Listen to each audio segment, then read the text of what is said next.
বিহারে নগর প্রকার অধ্যক্ষ সংগঠনী পরম পূজনীয় 13 মহোদয়।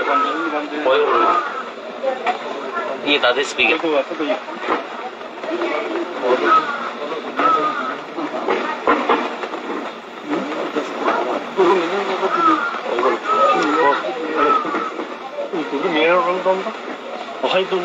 ব্রহ্মাকে মাতাপিতারও উপচারী চতুর্চরী আপনিয়তা পাবনাম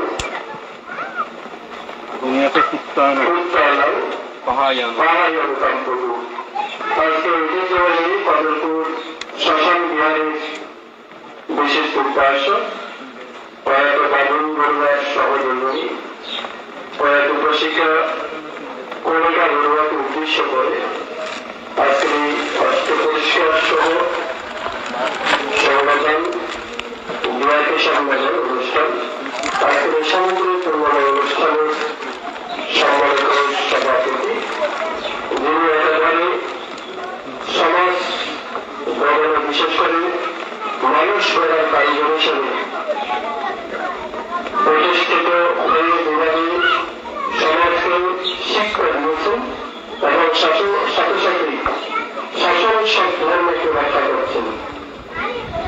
দুই স্থানে যার বিচরণ ভূমি তিনি হচ্ছে আমাদের প্রাচীনতম সংগঠন একেবারে 3 বারের মতো যিনি সভাপতিত্বের দায়িত্ব প্রতিপালন করে যাচ্ছেন স্বর্গীয় শাসনাত্মক মহাত্মা মহোদয়, যিনি জানুয়ারি ফেব্রুয়ারির মধ্যে সহ উপসংহারের হিসাবে নির্বাচিত হবেন, সেটাও নির্ধারিত হয়ে গেছে।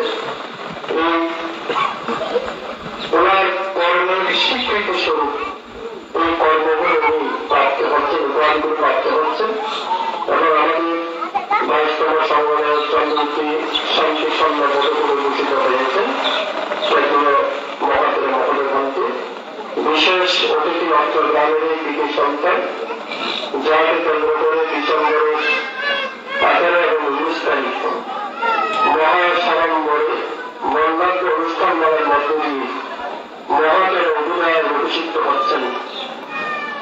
সে কারণে আপনারাও খুবই আনন্দিত হবেন। যতবারই কর্মশ্রীচারের নাম নেওয়া হবে ততবারই কদরপুর গ্রামের নাম নেওয়া হবে। যে কোনো কদরপুরের সন্তান, সে কারণে সহজতায় যতবারই উচ্চারণ করা হবে কর্মশ্রীচারও ততবারই কিন্তু কদরপুর গ্রামের নামটা চলে আসবে। সে কারণে একজন ভিক্ষু 7 পুরুষ, বাচ্চাগুলো 7 পুরুষ, ব্যক্তিগুলো 7 পুরুষ, এই কারণে উদ্ধার করা হয়। অর্থাৎ ওনার জীবনী বৃত্তান্ত বলতে গেলে তখন সেগুলো উপস্থাপন করা হয়, যেমন কদরপুর গ্রামের ইতিহাসটা সেখানে চলে আসবে। উনি আজকের এই অনুষ্ঠানের বিশেষ অতিথি পূজনীয় ভিক্ষু সংঘ। প্রথমে সর্বাধিক পূজনীয় ভিক্ষু সংঘ থেকে বন্দনা জানাচ্ছি, আপনাদেরকে মর্যাদাময় শুভেচ্ছা এবং আশীর্বাদ জানাচ্ছি। আজকে যিনি প্রয়াত উপাসিকা কণিকা বড়ুয়া, ওনাকে উদ্দেশ্য করে ওনার পুত্রগুরু, কন্যা জামাতা সহ যারা সদস্য প্রবাসী আছেন সকলে সম্মিলিতভাবে আজকে কৃতজ্ঞতা প্রকাশ করতে যাচ্ছেন। এখানে ঢোকার সময় এই বিহার যে সর্বাধিক যে রাস্তা, সেই রাস্তার যে বুঝিবৃক্ষ, সেই বুঝিবৃক্ষের মধ্যে এই উপাসিকা কণিকা বড়ুয়া একটা বুদ্ধমুক্তি দান করেছিলেন। সেটা আমরা জীবন মাসের মধ্যে উপস্থিত ছিলাম। ওনার যে আকাঙ্ক্ষা, ওনার যে চেতনা ছিল আমি এই বুদ্ধমুক্তিটা দান করব, এরকম একটা চেতনা নিয়ে সেই কর্মটাকে সম্পূর্ণ করেছেন। তাই সম্মানিত শ্রদ্ধাবান উপাসক উপাসিকাবৃন্দা, ওখানে একটা কথা বারবার উচ্চারিত হয়েছে, অধিষ্ঠান। এই অধিষ্ঠান একটা শব্দ বৌদ্ধ ধর্মের মধ্যে এত বেশি ব্যাপকভাবে পরিচিত, কিন্তু সেটা অনেক সময় আমরা অধিষ্ঠানটা নিয়ে আমরা বলতে সত্য, কিন্তু অধিষ্ঠানটা আমরা চিন্তা করি না। যেমন যারা বৌদ্ধ সাহিত্যের মধ্যে দেখবেন আমাদের বোধিসত্ত্ব যখন পালনি পূরণ করছিলেন, তখন একবার কাঠবিরোধ হয়েছিলেন। কাঠবিরোধ হওয়ার কারণে তার 2টা সন্তান খেলার ছলে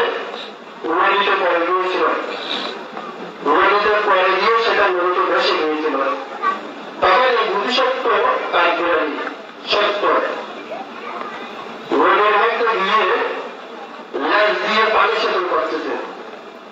যতক্ষণ পানি সেচন না করবে ততক্ষণ পর্যন্ত সে অন্ত হবেন না। আমার পুত্র সন্তানকে রক্ষা করতে হবে, তাদেরকে বাঁচাতে হবে, তারা যেহেতু নদীতে পড়ে গেছে সেখান থেকে উদ্ধার করতে হবে। যেহেতু ভবিষ্যৎ সেহেতু উনি অনুষ্ঠানটা যেহেতু করেছেন, এখন পানি সেচন করতেছে। লাইট দিয়ে দেখেন, সামান্য একটা লাইট দিয়ে কিরকম পানি আসতে পারে, একটা কাঠ ধরে দিচ্ছে, কিন্তু তার ধীরে হচ্ছে প্রতিষ্ঠানটা, তার ধীরে হচ্ছে সম্পূর্ণ এমন প্রতিষ্ঠানটা করছে পানি শেষ করবে সেরকম একটা অনুষ্ঠান তার মনের মধ্যে ছিল। এখন সে অনুষ্ঠানের কারণে দেওয়ার চিন্তার আসল কম্পিত হল, কিন্তু আমার আসল কম্পিত হচ্ছে মৃত্যুর প্রতিদিনের মধ্যে কি হয়েছে। তখন দুর্গন্ধরা দেখে দিয়ে ওই কাঠুরা নিয়ে তার অনুষ্ঠান করেছে তার সন্তান সন্ততিকে রক্ষা করার জন্য। যেহেতু বুদ্ধিসত্ত্ব সেহেতু দেওয়ার চিন্তা সে তাকে জিজ্ঞেস করলেন, তুমি কি করতেছ? তখন বলতেছ, আমি পানি সেচন করতেছি। তুমি এই মহাসমুদ্রের পানি সেচন করতে পারবে? তখন তুমি তাকে বলতেছে, তুমি অকর্মণ্য, তোমার কোন কাজকর্ম করার কোন অভিজ্ঞতা নেই, প্রতিষ্ঠান নেই, সেখানে তুমি পারবে না, আমাকে পারতেই হবে, আমার সন্তানকে রক্ষা করতেই হবে। তখন দেবরাজ চিন্তা করলেন, তাকে যদি সন্তান যদি এনে না দিই, সেই ভবিষ্যৎ যিনি পালন গ্রহণ করছেন তিনিও মৃত্যুবরণ করবে এই কর্মটা করতে করতে। তখন সেই দেবরাজ ইন্দ্র তার সন্তান থেকে সে নদীতে যখন পরে গিয়েছিল সেখানে থেকে উদ্ধার করে আমি তাকে নিয়েছিল। সম্মানিত সন্তান উপাসিত একথা জন্য বলছি। এখন বর্তমান সময় আমাদের অনুষ্ঠানটা অন্যরকম হয়ে গেছে। এখন অনুষ্ঠান হচ্ছে আমার ছেলে এই পাশ করলে, আমার ছেলে এরকম হলে, আমার ছেলে বিদেশ গেলে, আমার ছেলে মুখ করলে আমি এই পূজাটা করবো, এই কর্মটা করবো। আসলে কিন্তু অনুষ্ঠানটা সেরকম নয়। অনুষ্ঠানটা হচ্ছে আমি সকাল সন্ধ্যা জীবনে বন্দনা করছি, ওই সকাল সন্ধ্যা জীবনে বন্দনা করতে পুনরায় আসি আমার সন্তানদের রক্ষা প্রাপ্ত করুন, এরকম হচ্ছে অনুষ্ঠান। আমার পরিবারের একজন সন্তান অসুস্থ আছে, আমার অনুষ্ঠান হচ্ছে অনুষ্ঠানটা রাখি রকম যারা ধার্মিক, আমি 7 দিন 1 মাস অষ্টশীল পালন করবো। ওই অষ্টশীল বলতে পুনরায় আসি আমার অসুস্থ সন্তানের উদ্দেশ্য দান করবো। আমাদের যারা মাতা আছেন, বোনা আছেন, তাদের স্বামীরা যখন প্রবাস অবস্থান করেন, আমার স্বামীরা অনেক কষ্ট করছে, তাদেরকে রক্ষা করতে হবে। আমি এই পূর্ণকর্মগুলো করছি, এই পূর্ণকর্ম কর্মে আমার স্বামীরা রক্ষা করতে হবে। আমি প্রত্যেক ধর্ম সংগত প্রত্যেক দিন প্রত্যেকে পূজা করছি, এই পূজা দিনকে পুনরায় এসে আমার স্বামীরা রক্ষা করতে হবে। আমি অষ্টশীল গ্রহণ করছি। এখন বর্তমান সমাজে দেখা যায় যারা প্রবাসী স্ত্রীও আছেন আমার সঙ্গে তারা অষ্টশীল গ্রহণ করে না।